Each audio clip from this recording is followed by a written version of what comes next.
Kita akan berjumpa dengan Bu Lady Otavia. Wah, ini salah satu juga idola saya nih ya. Bu Lady udah 18 tahun di sales, marketing, dan service di CX juga di berbagai industri juga. Setahu saya di industri otomotif dan juga di BCA Live nih saat ini gitu ya. Nah, fokus utamanya juga ubah customer experience menjadi penggerak pertumbuhan bisnis melalui CRM, personalisasi berbasis data dan strategi CX. Dan beliau juga peraih beberapa penghargaan dari majalah SWA sebagai Indonesia Best Experience 2025 dan juga Indonesia Best Customer Service 2025 versi majalah SWA Predikat Excellence dan masih banyak lagi. Ini kalau diteruskan kayaknya bisa sampai besok pagi ya Bu Ledi. Langsung aja kali ya kita panggil Bu Ledinya ya. Selamat sore Bu Led.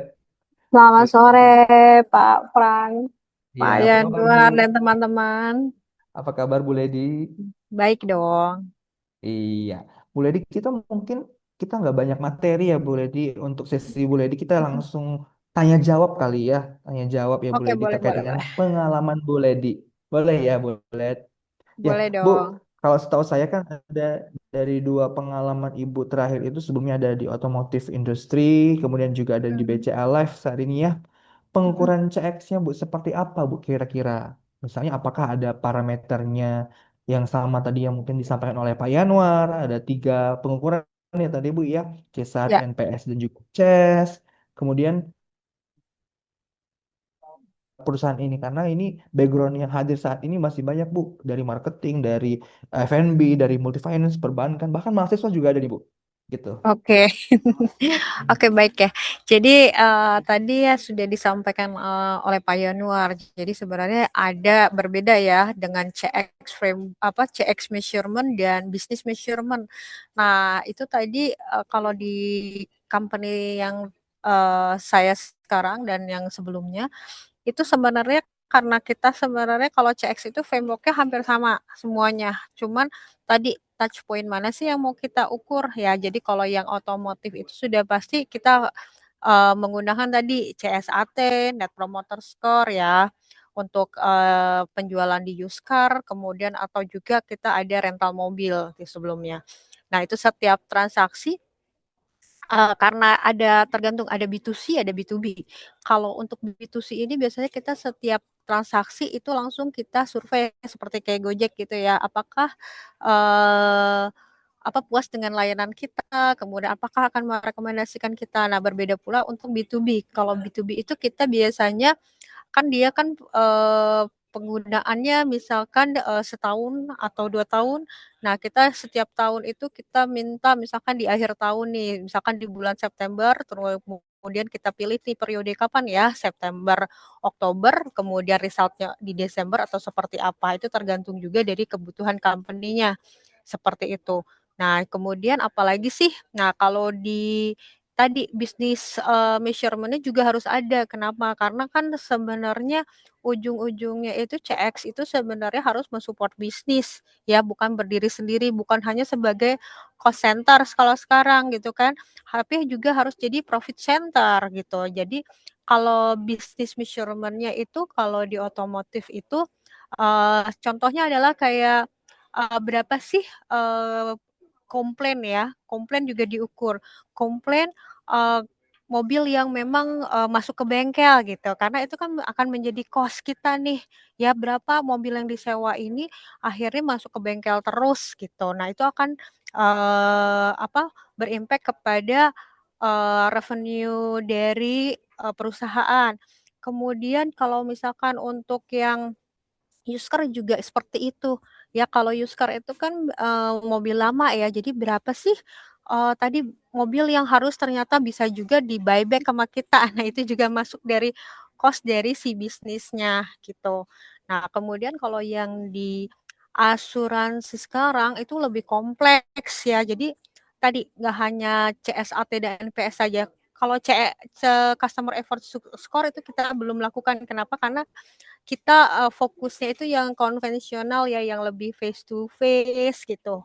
Ya itu lebih high risk gitu di industri saya sekarang gitu. Jadi memang kita fokusnya hanya CSAT, NPS, kemudian untuk di bisnisnya itu kita ada persistensi, kemudian claim rasio dan retention rates itulah yang kita ukur ya. Jadi teman-teman di sini sebenarnya tadi yang disampaikan Mas Yunus ya nggak semuanya itu harus diukur gitu ya, tapi tergantung dari apa namanya company-nya seperti apa industrinya. Mungkin yang kalau misalnya digital ya boleh tuh customer effort score karena kan itu lebih apa ya lebih pendek gitu ya journey-nya gitu. Jadi nanti teman-teman bisa menganalisa sendiri kebutuhan di industrinya apa. Seperti itu sih Mas Frans. Panjang Ya, ya.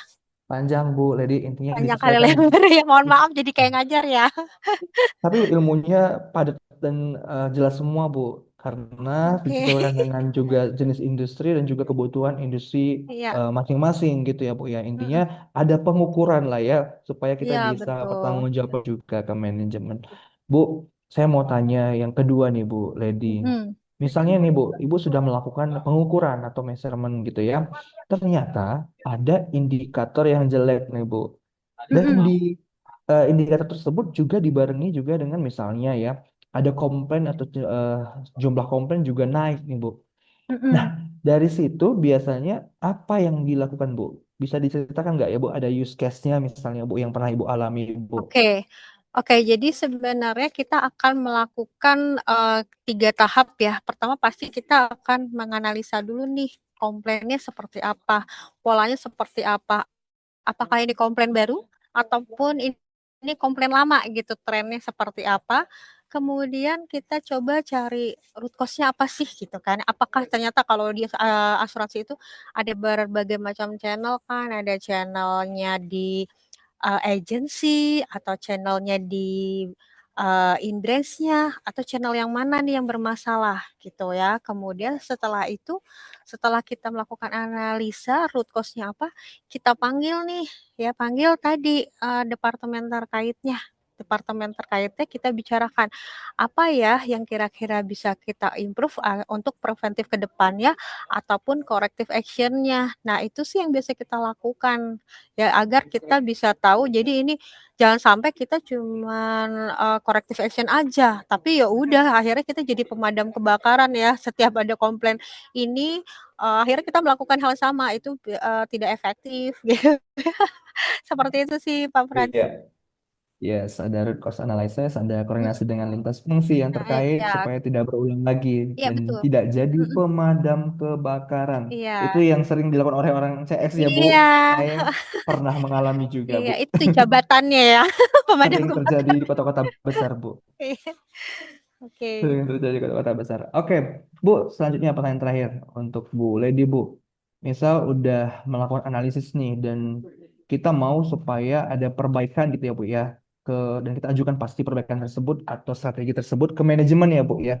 Hmm, Ada nggak sih, Bu, tipsnya yang kisi-kisi. kisi-kisinya nih supaya manajemen ini setuju nih, Bu. Gimana nih? Karena kita anggap nih kritikal nih orang sebagai orang CS ini kritikal nih berimpact kepada strategi bisnis. Gimana nih caranya, Bu? Oke, kalau yang pernah saya lakukan ya, di baik sekarang ataupun di tempat lama sebelumnya adalah tadi kita harus, berada di sisi, manajemen ya, di mana di manajemen itu pasti akan melihat dari sisi bisnis gitu. Jadi kita harus, merubah cara bicara kita dari bahasa CX banget jadi bisnis banget gitu kan. Nah, jadi kita harus bisa menginformasikan bahwa dengan komplain ini apa sih yang akan berimpact terhadap bisnis. Contohnya, misalkan ada terkait reputasi kita, kemudian atau di sini terkait persistensi kita, terkait rasio klaim kita gitu atau apa. Ya, jadi kalau yang dilakukan nih ya, yang pernah dilakukan adalah contohnya gini, terkait kita menemukan komplain bahwa kok banyak banget ya ini nasabah-nasabah kayaknya komplain nggak pernah bilangnya beli asuransi gitu contohnya ya ini contoh loh gitu tidak pernah beli asuransi kemudian kita cari nih apa namanya, apa sih yang menyebabkan nasabah kok banyak yang komplain gitu, tapi di sini kok, sales kita tinggi ya, gitu. Ya, kemudian kita cari root cause-nya, kita sampai dengerin recording-nya dan lain-lain. Kemudian akhirnya ketika kita menemukan sesuatu, kita panggil nih departemen terkaitnya nih, "Eh, coba deh dengerin," gitu kan. Kita, dengan perspektif yang sama gitu ya, sebagai nasabah gitu, seperti apa. Kemudian akhirnya, improvement yang dilakukan adalah kita coba rubah skrip. Jadi teman-teman di tele kita kasih, perspektif dari sisi nasabah gitu, bahwa dengan bahasa seperti ini, dia tuh nggak paham bahwa dia beli asuransi, seperti itu. Nah, itu salah satu contohnya ya, sehingga tadi tidak hanya sampai segitu aja, tapi kita lihat lagi di setiap monthly-nya, masih ada nggak, apa namanya, komplain terkait hal yang sama, nasabah nggak tahu dia beli asuransi. Nah, itu kita harus evaluasi terus ya. Apakah dia misalkan ada komplain lagi, kita lihat, oh ini berdasarkan setelah kita rubah skrip atau sebelum ya, seperti itu. Jadi tetap harus di-review secara terus-menerus gitu sih, Pak Frans. Ya, terima kasih Bu Lady, luar biasa Bu Lady dengan pengalamannya yang luar biasa. Sampai ke manajemen juga sudah ada tips dan triknya. Hopefully ini sangat berguna untuk teman-teman semuanya yang sudah hadir di sini ya Bu Lady. Thank you Bu Lady. Oke, terima kasih, Pak Terima kasih. Tepuk Frans. tangan untuk Bu Lady semua, teman-teman semua.